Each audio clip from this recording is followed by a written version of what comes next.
Steve, how you doing today? Busy, busy as always. Just got off my last call of the day and hopped right over here to see what's cooking. All right. Well, great to see you. Happy New Year. I want to introduce everyone to Madison Hess, who is an associate attorney who's been with us for over 6 months now at this point. So I've seen her fair share of employment contracts and fun joint venture buy-ins and partnership disputes and all of the normal stuff that we see here at the Roasa Law Group. So welcome, Madison. Glad you could join us on the podcast today. You. Well, Steve, today's conversation, as everyone gets to go through and think about the year that has gone by and the year that is upcoming, this today's conversation really kind of hinges around, us meeting as a team and having a conversation about what have we seen change over the last year? What are we anticipating changing over this year? And I think that's a really good topic to kind of lay out there. We have the rare opportunity, the thing that we don't take lightly. We get the chance to see about 1,000 employment contracts exclusively from the veterinary industry per year, and I think that gives us a really good position to understand what the market is doing, what companies are doing, what private employers are doing, what veterinarians are doing and saying yes to, what are they're saying no to, and kind of let folks know what we're seeing, from the industry as a whole. And I will say that we see a really solid spread of new graduates, of experienced general practitioners. We see a lot of urgent care and ER veterinarians that are coming in, and we really see a lot of specialists. So that's kind of a growing area of our practice. And I think we've seen multiple examples of basically every specialty that's out there at this point. And so that gives us an opportunity to kind of talk what trends we're seeing, where are things going, what's the market looking like. And Steve can really speak a lot to the general practice side of things. The three of us can really speak to the general or to the specialty side of things. Um, so let's dive in. So Steve, I guess what are some kind of overarching themes that you've seen come from 2025? Well, first, this is where I'll shamelessly promote our blog on rosalaw.com. Go to Legal Rounds. There's a blog that also covers our state of veterinary contracts 2025 year in review. So check that out in conjunction with this. We're seeing, I love keeping an eye on the trend lines. I mean, nothing makes me happier than when I see, hey, we're trending upwards here, we're trending upwards there. And it's really interesting because we're seeing a couple of things change. We're seeing a lot more gatekeeping, a lot more, here's your letter of intent.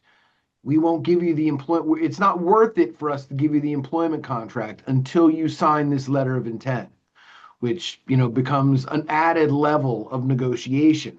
Not to say that things are less negotiable. In fact, I'm seeing quite the opposite, that things are more negotiable and that everything is up for negotiation. And it's up to the associate to prioritize where they want to focus their negotiation efforts. Over the past 5 years, we've seen a trend to 22% production is the norm for small animal GP. So if you're not there, try to get there. We would consider that the norm at this point. Yeah. Um, Steve, and I we're kind of want seeing. to I want to kind of juxtapose that. So, across the industry, there's kind of rumblings of, the market is getting soft and practices are down. And, as a whole, if you look at the, statistics as a whole, we actually see, client visits down, although revenues, pretty flat, overall. And so what you're saying is things are negotiable. The market for veterinary employment is still really hot. Mhm. And I want to back that up. I'm definitely seeing that as well, where, the salaries definitely have not gone down. The negotiation is just as favorable, as it was in 2022, 2023, and 2024. I don't see that. I'm sure there's probably some pockets in the country and there's some practices that are a little bit softer and less likely to negotiate, but that's not 95%, of what we're seeing. We're seeing very negotiable practices, which is here's the crazy part is it's kind of contrary to what I'm reading on Facebook and what I'm talking, when I'm talking to practice owners, when I'm, kind of the rumblings, from the industry, I'm not seeing it, boots on the ground, contracts, on our desk. Interesting, because what I think might be happening, because we are seeing maybe a little bit of a softening in bonus offerings to GP associates. But I Yeah. think the one of the reasons we're seeing that and some other things is because the initial offer is coming in a little less. And if that initial offer is then not negotiated, yeah, it looks lower. Whereas a signing bonus that might have been offered at 25,000 last year comes in at 15, all you got to do is ask for that 25 and you're likely to get there. All right. So what you're saying, Steve, is what we're seeing as the initial offer is lower, but what actually gets signed is just where it's always been. Still, Yeah. it's up to the negotiation aspect of it. So Yeah. like that offer comes in a little lower. Everything is still up for negotiation. Prioritize what your feeling is and what you want to get up, and it's doable, eminently Yeah. doable. Yeah. So let me summarize here, just on that point is practices are still willing to pay what they always have been paying, but their initial offer is not what it was 24 months ago, 36 months ago. And so what that means is the negotiation is that much more important. You've got to fight, you've got to use persistence, you've got to use all of your negotiation tools to get back up to where, you need to be. But that level is still very achievable. And I do want to throw this out there. I mean, it's really evidenced by starting salaries. And I know that many of the clients that we work with are not first year veterinarians. They're not students. We do work with a lot of students, but they're not students. And, like, well, why are you comparing me to a student? It's like, we're not comparing you to a student. What we're saying is this is the only data that we have. This is the best litmus test for what is the market for veterinary services. And Steve, if you look at those graphs, I mean, I know we look at them regularly. I mean, the starting salary for the class of 2025 was $140,000 in companion animal practice. Mixed animal practice was 112,000. Equine practice, which has historically been really low, was 95,000. And so that $40,000 for companion animal practitioners, that's that's much higher than it has been in years past. And so, I mean, I think when the data comes in for this coming class, it's probably going to be higher than 140. I think we're going to see continued increases, in that number, in that starting salary number. And the reason I bring up the starting salary number is because that is translated over to experienced veterinarians as well. That's translated into, into other groups. That's just like kind of your baseline, if you will. Yeah, I mean, I would say like the negotiation process has gotten a little more intense, has Hmm. gotten a little more nuanced, but it doesn't mean that there is any loss of actual negotiating power. Yeah. Corporates are happy, any practice is happy to come in with a low offer and for you to sign that low offer. Yeah. Yeah. And that kind of drives home a point for me, Steve, is as I think over the last year, I have found myself asking for my clients for the same thing over and over and over again. And what I'm seeing is the practice says no, and they just kind of assume that, hey, this thing's going to go away. This guy's going to go away, and they're not going to ask again. And you ask again, and you ask again for the same thing. And I mean, I found myself asking 4 and 5 times for the same thing, whatever it is, salary or, additional PTO or additional continuing education dollars. And then finally, on the fourth or fifth try, they say yes. And so my point there, and I think this is your point too as well, Steve, is it the negotiation is harder. You have to be more persistent.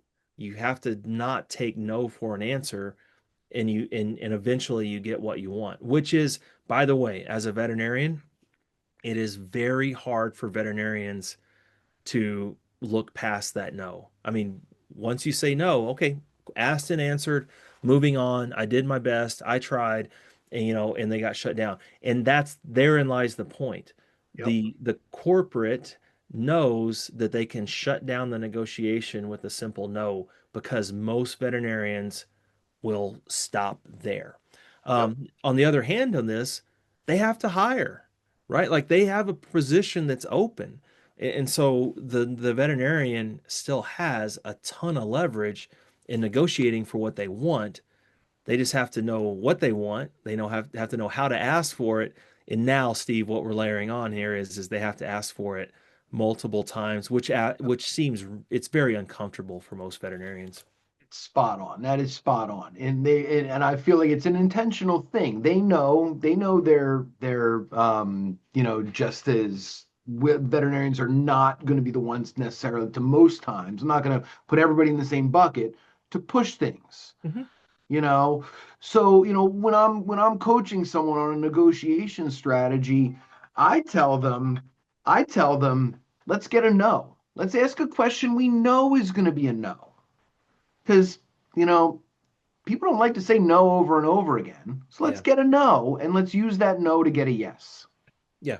No, that's good. That's absolutely a good point. And so, yeah, I mean, I think that's one of the most powerful things that we can do is to kind of be that negotiation coach or just that sounding board, for our clients to say, is this reasonable? Is this normal? Is this common? Absolutely. You're on the right track. Ask for those things and develop that negotiation strategy. I feel like that's kind of what we do best, overall. All right, Steve. So, okay, so if anything, the initial offer on the signing bonus is a little bit softer, but you're seeing those veterinarians able to get up to that signing bonus. And and I'm going to throw some numbers out there. So, for a new graduate that's graduating from veterinary school, a relatively, early career veterinarian, 2, 3, 4 years out of veterinary school, I mean, you're seeing signing bonuses in the 20 to $50,000 range. Yeah, I mean, it's funny. Like the one thing that I kind of say is, and I'm gonna add on to that is, yeah, I'm seeing GP going up in the 30s and the 40s. 25 is kind of like my average if you put a gun to my head. But these are these are all numbers that we see a lot of. Yeah. Now, what I don't want to see is a $25,000 signing bonus tied to a 2-year repayment provision. Yeah. Yeah. So what is your like 25,000 signing bonus? What would be your kind of common repayment clawback provision? Yeah, like if we're talking a 25, I want to see free and clear of any repayment risk after a year. I want to see those repayment triggers limited to the associate resigning or the employer terminating for cause. If it Yeah. doesn't work out and the employer lets you go for no cause, I don't want to see people paying that back. Yeah. Yeah. The So biggest thing, though, is like we don't want to see full repayment. We don't want to see someone being on the hook where they worked 11 months, they had some kind of life emergency, they had to quit, and now they've got to pay a big lump sum of money that they didn't clear on after taxes. yeah. Yeah, and so if to the listeners out there, if these are confusing things that we're talking about, we have an entire episode on signing bonuses and clawback provisions and prorated clawback provisions and clawback triggers on when the clawback on the signing bonus actually needs to be paid and when it doesn't. And so if the things that Steve are saying is confusing, that's the spot to go get that information. The point for this conversation is really those things are just as negotiable. I'm going to say, Steve, more negotiable than they were a year ago. We're actually seeing more negotiation leverage on these fine tuning, nuanced provisions, big different than just the raw numbers, salary and production and signing bonus amounts. These are these like nuanced legal things, which we're actually able to get more wins, more concessions, on that than we were, just a year ago or say. So it's great that our clients are really kind of tuning into those things and understanding that these things are super important, should the employment arrangement, fall apart. Um, Steve, you said some words earlier about production, and you said that 22% was rapidly becoming the norm. I definitely agree with you there. The thing that I am seeing is more carve outs and more exceptions, to that production. So the common ones that I'm picking up on are refills. And so it's pretty Mhm. rare that we see refills included in that production allowance anymore. That's been definitely been a trend, over the last, it's been happening for the last 3 or 4 years, but we're definitely seeing that trend pick up. I see a lot more exclusions for preventatives, like flea and tick and heartworm prevention. I Um, you got know, really excited this week because I saw two that had those items at the full percentage, and I was like, woohoo. that's impressive. That would be something that I haven't seen in quite some time. Yeah. Um, and then for the specialists, we're seeing more carve outs and more kind of highly nuanced compensation or production schemes of what's included and what's not. And namely, I'm talking about like, hospitalization for surgeons and, certain implants. We're seeing certain, for dentists, carve outs for certain treatments and things like that, low markup type items. And so the hospitals are really, really getting in the weeds and detailed on what's included in production and what's excluded for production. Definitely a trend where they're spending a lot more time talking about and thinking about that and writing it into their document. And yes, we do have some negotiation ability on that. I said some because if the entire company is kind of based their compensation packages on or the production packages on this one kind of this is included and this is not, it is kind of hard to change those for one employee. It's really, that's the way the computer system's set up, the payroll system is set up. My point with that is really watch it and understand how it's going to impact your overall total compensation. We may or may not be able to change it, but at least we can understand it and understand its impact, overall. So definitely changes in the production, schemes and the production, methodologies and that percentage. And so practices are really seeing that that they're having to offer higher and higher percentages to get veterinarians over. Um, Steve, so when we're talking about the interplay between production, the percentage, and then the overall base compensation. So I said some words earlier. I said, hey, the average starting salary is 140,000, like on the dot, $140,000. And now we're talking about layering and production. I guess one kind of baseline I should see is at this point, I mean, I'm going to venture a guess here. 90% of the contracts that we've seen this year have a production component to them. I mean, as far as straight salary goes, it's becoming relatively rare. Yeah. I think the overall number is like in the high 60s and 70s, but probably included that number are some interns, and then you got a ton of, some mixed animal folks in there. You've got some food animal folks, you've got some consultants that are paid on a straight salary. But for the companion animal, the urgent care, the ER, the specialty veterinarians that we work with, 90% of them have a production component. Okay, how do we define, okay, we've got this production, we've got this anticipated production. How do we go about setting that base salary? How do we negotiate setting that base salary? Yeah, and as with everything negotiation related at this point, we're going to dive into a little bit of nuance here. So, you know, I want to see, like at the end of the year, you've got your compensation for services rendered. So base salary and whatever your production bonus is in as one number. Picture it as one number. Mm-hmm. I want associates to be paid 90% of that number as their base salary, 10% there for production, gives you wiggle room if the economy takes a little shift or anything like that. You're not going to go completely underwater. They're not paying, and the practice is not paying you right to that razor thin margin. Mm-hmm. You know, a practice would argue we want 80%. And, Yeah. I would say a compromise at 85 is probably fair, but I would still prefer 90. Yeah, so let me dial in on exactly what we're talking about here. So Yeah, let's just say, hypothetically, I'm gonna get my calculator out here. I've Let's got just do mine up let's do round already. numbers, Steve. Let's just Yeah. say hypothetically that this veterinarian is planning on, or their expected production is going to be, let's say, $1 million a year, right? Mhm. And so their base salary, what we're talking about, so if we let's just say hypothetically again, round numbers, that their production percentage is going to be about 20%, right? So, Mhm. their overall total. W-2 wages would be about $200,000, right? Yep. The 20%. So then from there, we take Steve saying somewhere between 80 and 90% of that amount. So 80 to 90% of their wage compensation is comes in the form of base salary.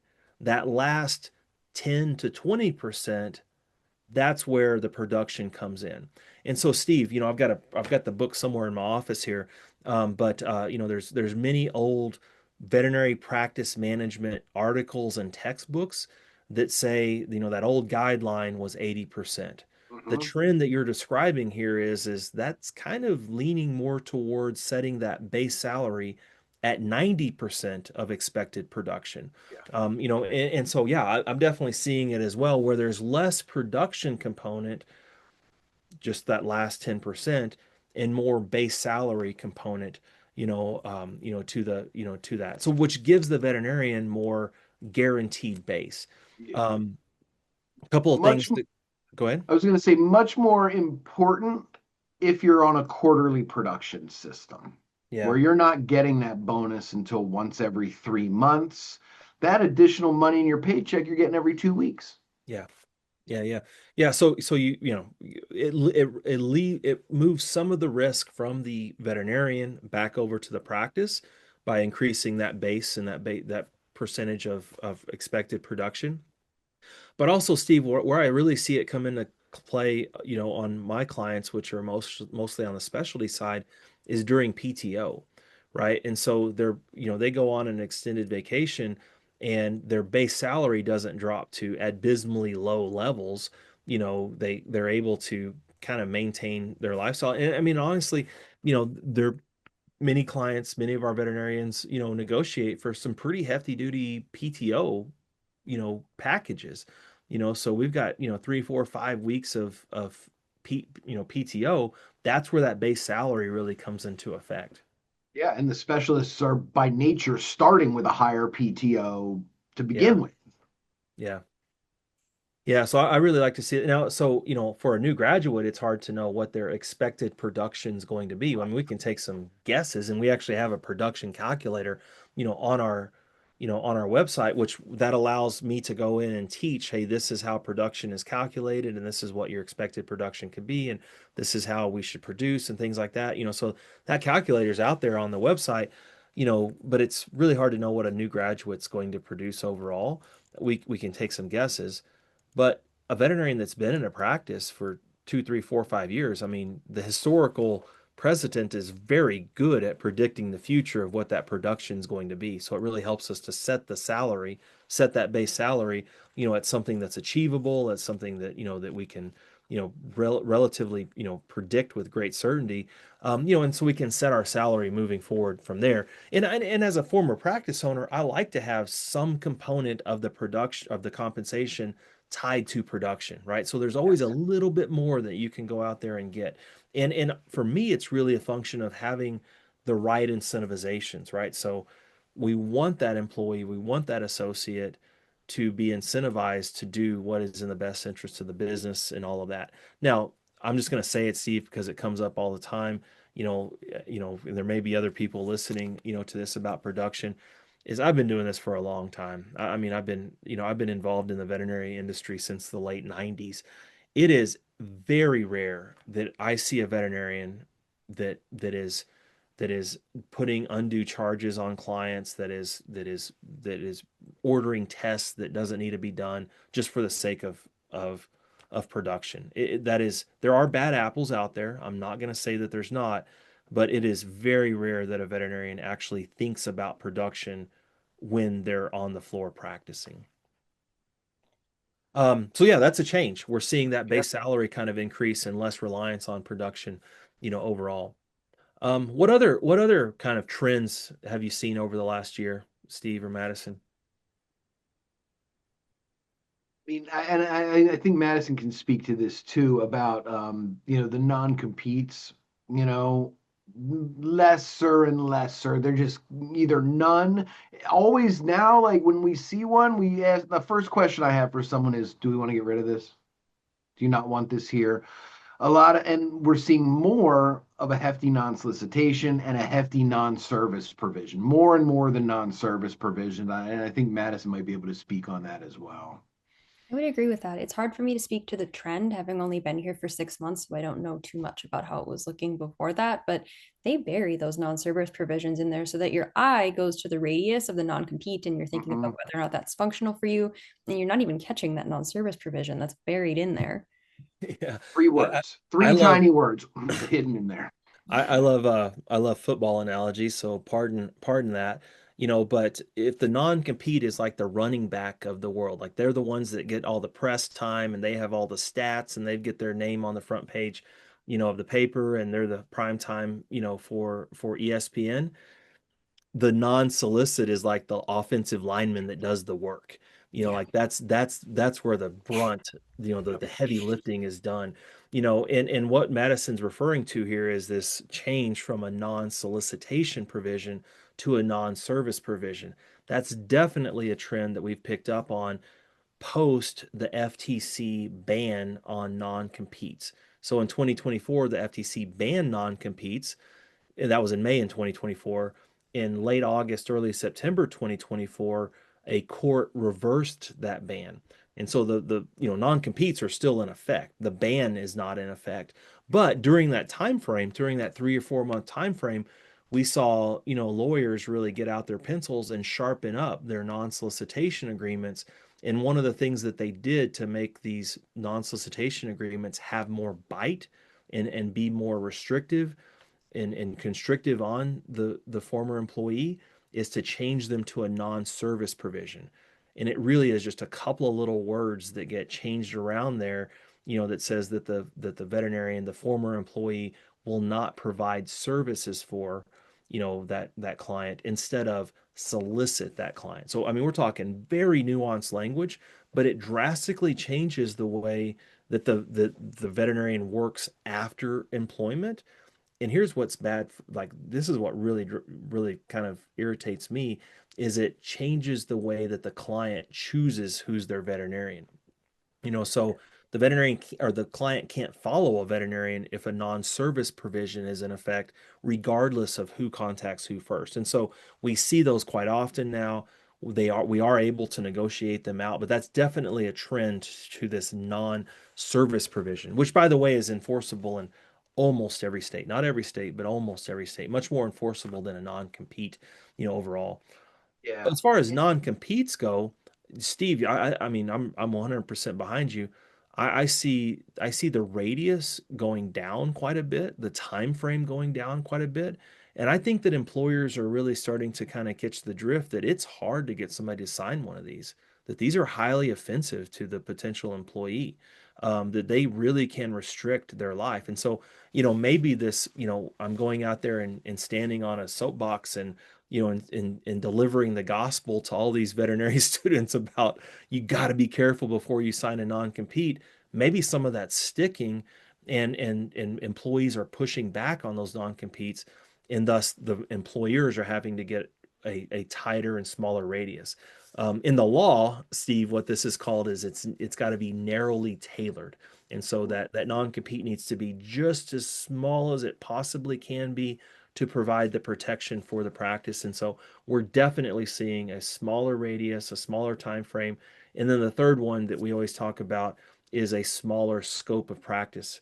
So employers, and their lawyers are open to our edits to change the scope of practice just to what is needed. So if it's an emergency practice, we just exempt emergency practice. If it's a daytime general practice, then only daytime general practices are restricted in that post-employment restriction.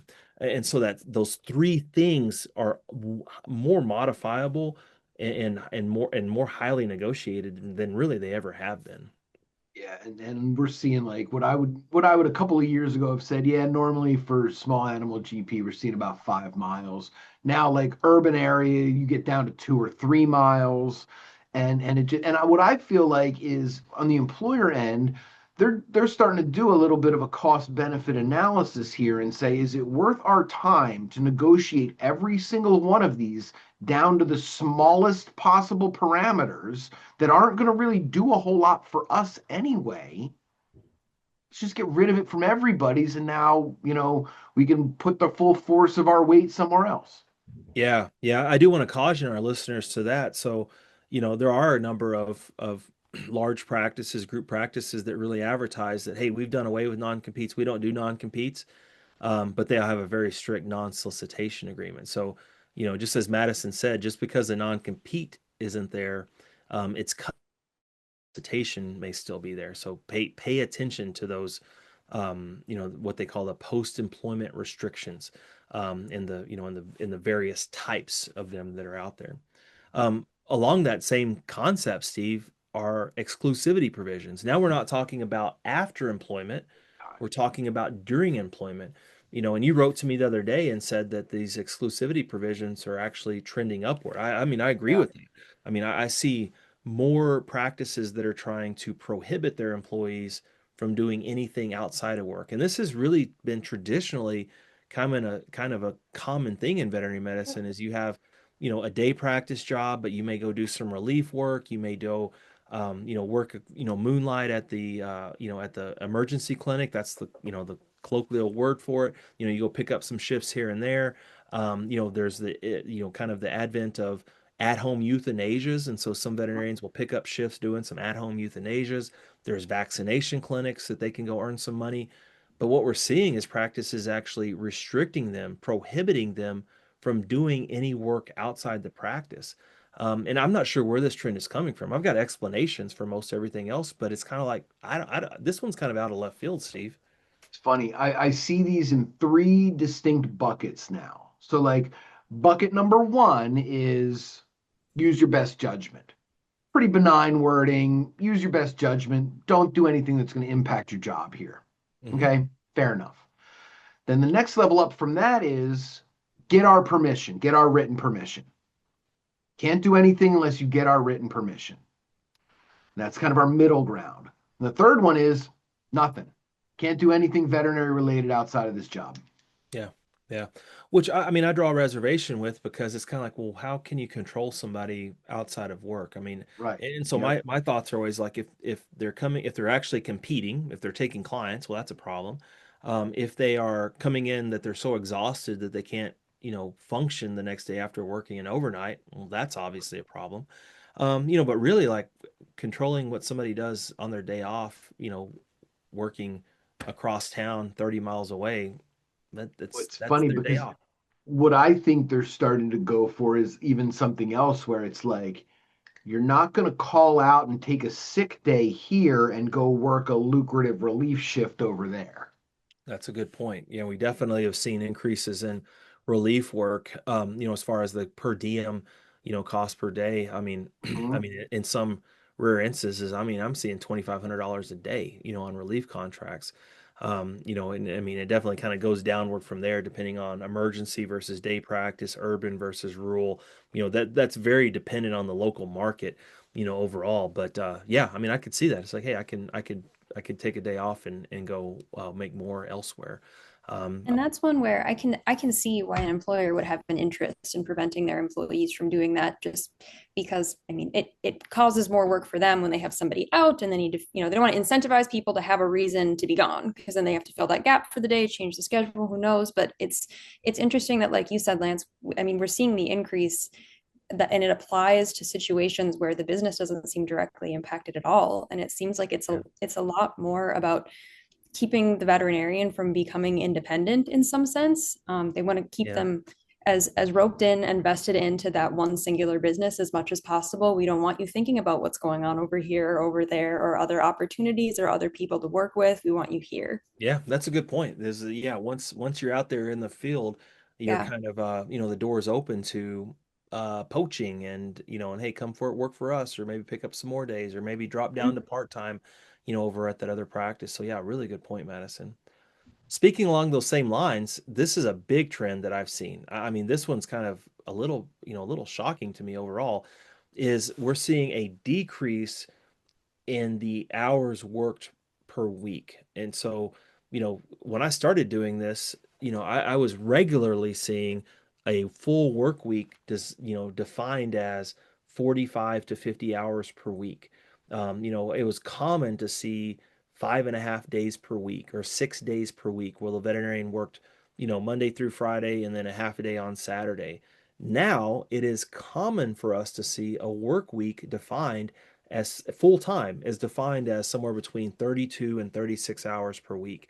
And that's what they say is, you will be expected to work whatever the situation is, 3 12s or, combination of 4 day work weeks, whatever else. And it adds up to 30 to 36 hours, 32 to 36 hours a week.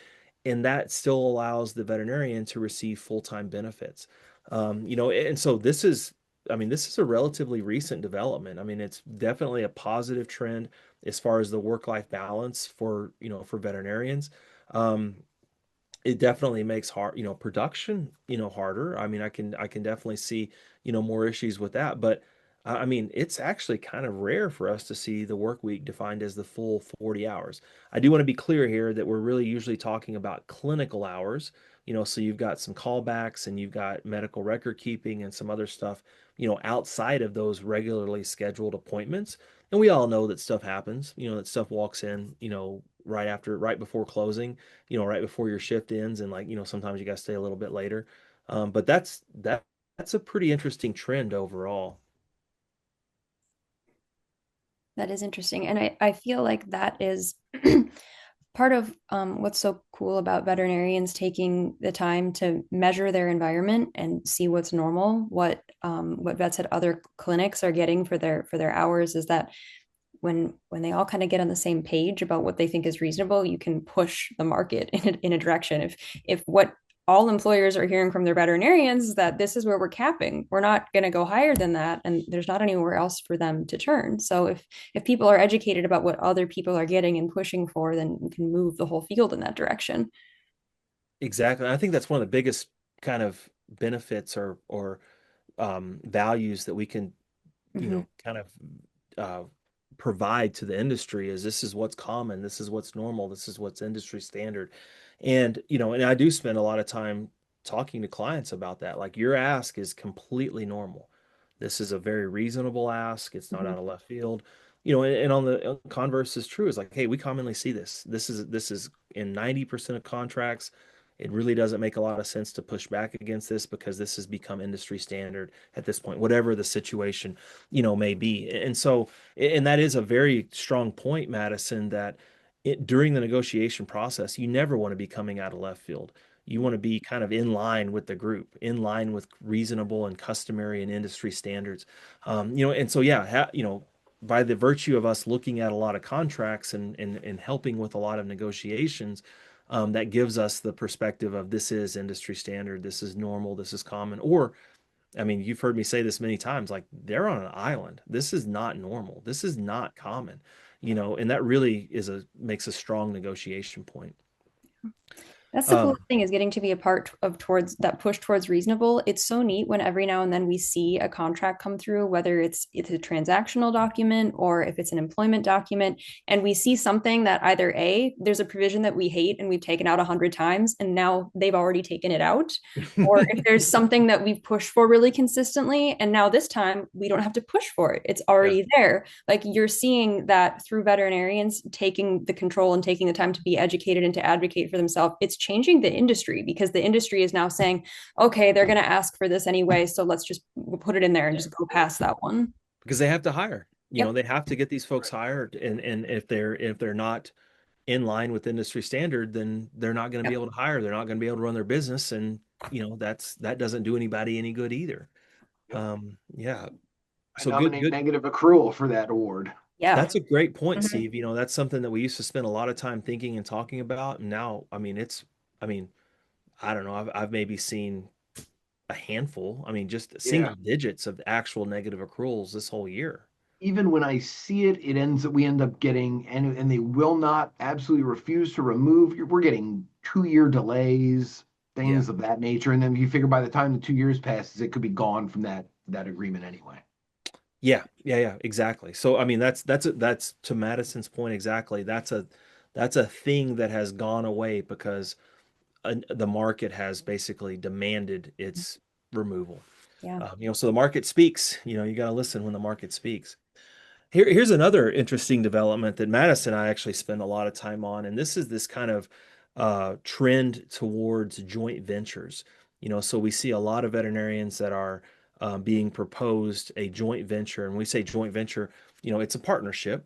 Generally speaking, the veterinarian is well, always the veterinarian is in the minority position, so they're somewhere between 10 and 35% owner, and on the other partner is this corporate group, which is that is their business model where they bring veterinarians on, put them in a partnership position. Sometimes they call them owners, sometimes they call them partners. They're at the end of the day, they're always joint ventures and they're always minority interest holders. So the veterinarian's really not in control at all. Um, Madison, can you speak to that some? What do you, and Madison handles a lot of these joint ventures, for us. What have you seen over the last year? I think we've probably seen 20 of them in Just the 2025. sheer bulk of them. It Yeah. seems like we are always having another one come through email of, oh, oh, there's another one. There's another one. That is clearly a really big push right now. Yeah, yeah, and I can tell you that there's a number of companies that's their entire business model is to put veterinarians into partnership positions. Here's my take-home point. We should probably do a whole podcast on this one topic alone. Um, is they are intense. There are hundreds of pages of documents associated with these joint ventures. The veterinarian is becoming a partner, with that corporate group. There's operating agreements, there's more intense restrictive covenants, there's buy-sell agreements, there's promissory notes. Sometimes we have, hundreds of thousands, if not millions of dollars, promised to pay. There's debt restoration obligation agreements, things that are not, living room knowledge, for veterinarians. And so my point to veterinarians here is not for a second, should you let somebody tell you that these are simple, this is easy. These are complicated agreements and they are very one-sided. I cannot say that like emphatically enough that they are written for one thing in mind, and that is the protection of the majority partner of the corporate group that wrote the documents. And so be very careful before you sign up for one of these joint ventures, and definitely have a lawyer that is well versed in joint ventures in veterinary medicine, review all of those documents before you sign anything, including the term sheet or letter of intent. But yeah, very big trend. We're definitely seeing folks go to that overall. And a lot of the time, I think that when veterinarians are sought out for those joint ventures, I think that the corporations that go to them a lot of the time do like say you should have an attorney look at these or you should meet with someone. If they don't say that, if they're telling you that it's so simple that that's not really necessary, that is the biggest red flag in the entire world. Yeah, yeah, you're giving up a lot. They're asking a lot of rights, a lot of obligations, a lot of debt, a lot of dollars changing hands. And so, yeah, we should do a whole podcast on that in that alone. I think that'd be a very, it may not be like insanely popular because there's not hundreds and hundreds and hundreds and hundreds of people that are doing this, but for the few that are doing it, I think it would be very important. On the Um, whole, and I was just going to add, I feel like we're seeing those move in the same direction as Steve was saying. He sees the employment contracts moving, in that the end result that we're seeing on them a lot is like pretty similar, but we're having to push harder and harder for some things. And you had mentioned the other day, Lance, that you were, curious if things have gone south in some of the agreements, that the corporations are now hanging on even more tightly to the reins and refusing to give up control in some places where it seems reasonable to do so, but they're turning into a little more of a fight.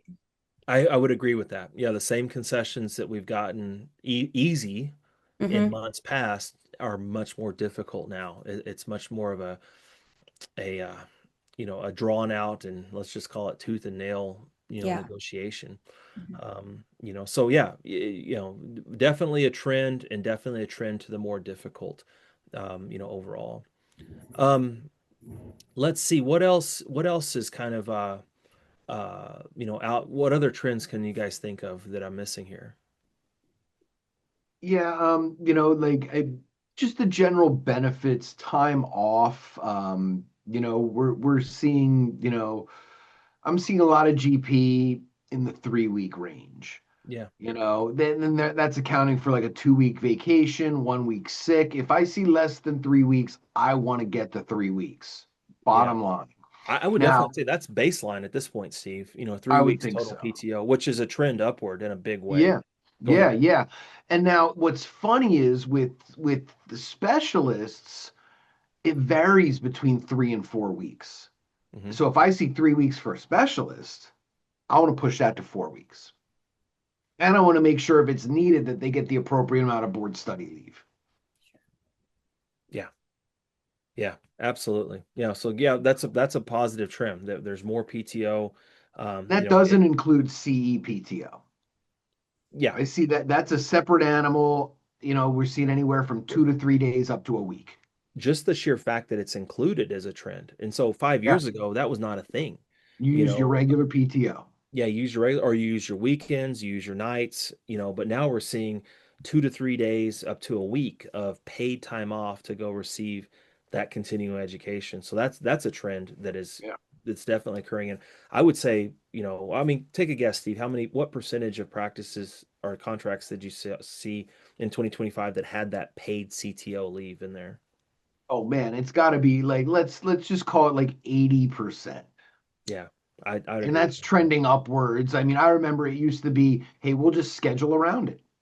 We'll just schedule around your CE leave. Yeah, yeah, exactly. Yeah, yeah.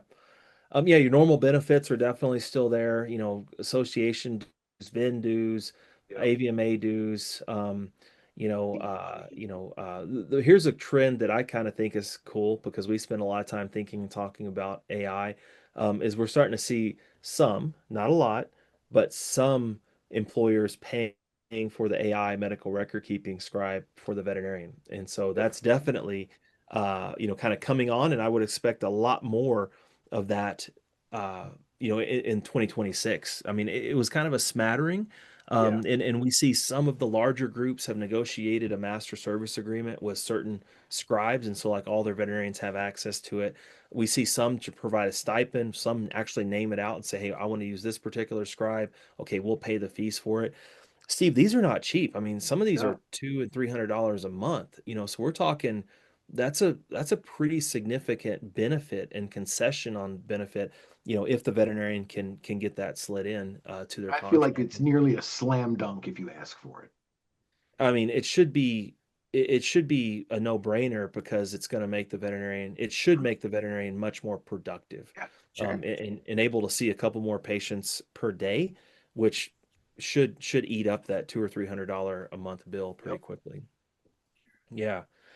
Yeah. So I mean, if a veterinarian's out there and they're like thinking, "Hey, I really want one of these scribes, or I'm using one, I'm paying for it out of pocket," that's definitely a strong renegotiation point. That probably could and should be included in next year's contract. Um, Oh, one thing that we're seeing kind of going away, Steve, when we're talking about benefits is the CARES Act, and Yep. so the CARES Act sunsetted in 2025. The CARES Act was the bill that was passed during COVID. I think it was March of 2020. Included in there was some payments that an employer could make payments for student loan or tuition reimbursement. That thing has sunsetted, meaning that it's no longer in effect.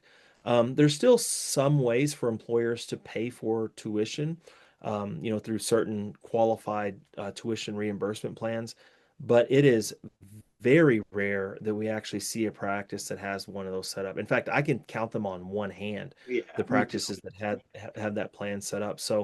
Um, so those are going away. I mean, in fact, I can't remember seeing a student loan repayment plan that was that in the last several months, since the CARES Act sunsetted. Um, and if they are there, it's not the end of the world. It's taxable money. I mean, Right. you're going to have to pay taxes on it. Yep. Um, what other thoughts, Steve? I think that kind of covers the big ticket items, the big picture items. Yeah. Again, like I think the big takeaway is that I know deeply that veterinarians are not huge fans of negotiation. Yeah. but you have to ask these questions. Yeah. They're not Yeah. they're not going to take the job away if you ask some questions. Yeah, that's a good point, Steve. So in all the negotiations that we've done, close to 1,000 a year, for way too many years now at this point. I mean, did we have any offers pulled in 2025 at all? Nope, I zero. can't think of one time where a veterinarian asked for something and the employer said, "Oh, well, now that you asked, we're going to pull the job out from under you." I mean, it I had literally some did not happen this entire year. I had some veterinarians walk away from bad offers, but I Yeah, did not have one practice pull an offer because of an ask. because just hey, we just don't. Yeah, now that you asked, we don't like you anymore. And so that's a really good point that it's really like a low risk situation. I mean, here's my No, if you now. don't ask. You don't know if you don't ask. But it's scary, right? It's scary because Yeah. what happens if they pull the job out? It's like it's not going to happen. It's like here's another analogy. It's like jumping out of an airplane, right? Like you got the parachute's going to open. Just trust that the parachute's going to open, right? Ask. Just know that they're not going to pull the job out from under you. It's scary, right? It's scary because they could, but they're going to hire you eventually. They're not going to take the job away from you. The worst that they do is just say no. Now that's granted. What we're doing is we're creating reasonable ask, right?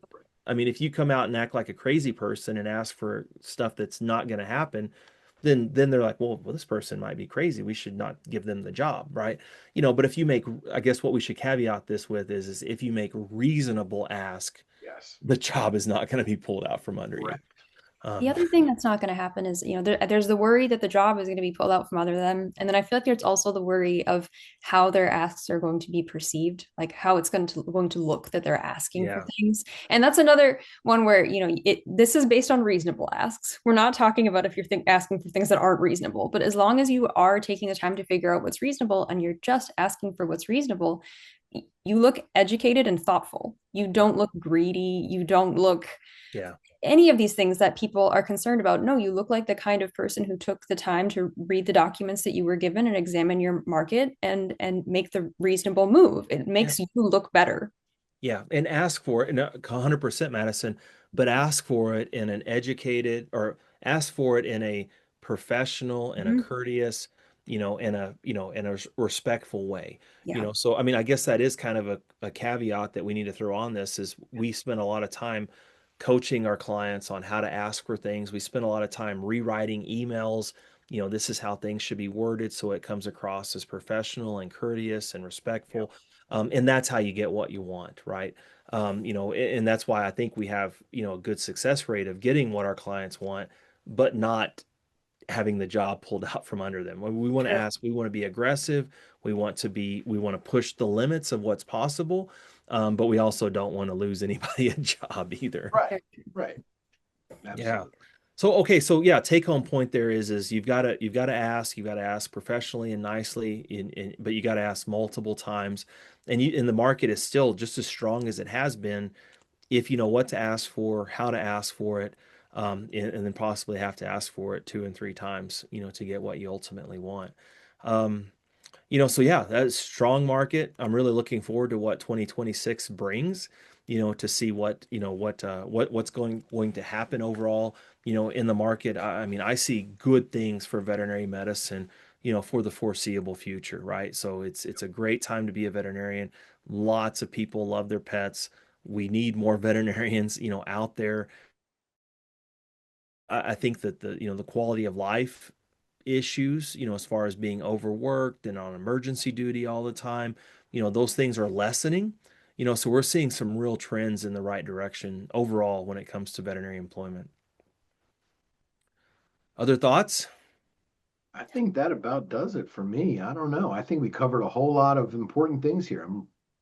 Yeah, yeah. And we got our homework cut out for us. Our next podcast sounds like it's going to have to be on joint ventures. Yeah. Yep. All right. Until next time, everyone. Good to see you. Go check out our website. We've got lots of other podcasts and lots of resources, blogs, calculators, and things like that to help veterinarians through the employment process, to really understand their employment agreement. That's our goal here, is to help veterinarians. Have a good day, Thanks, everyone. everybody. See ya. See you all.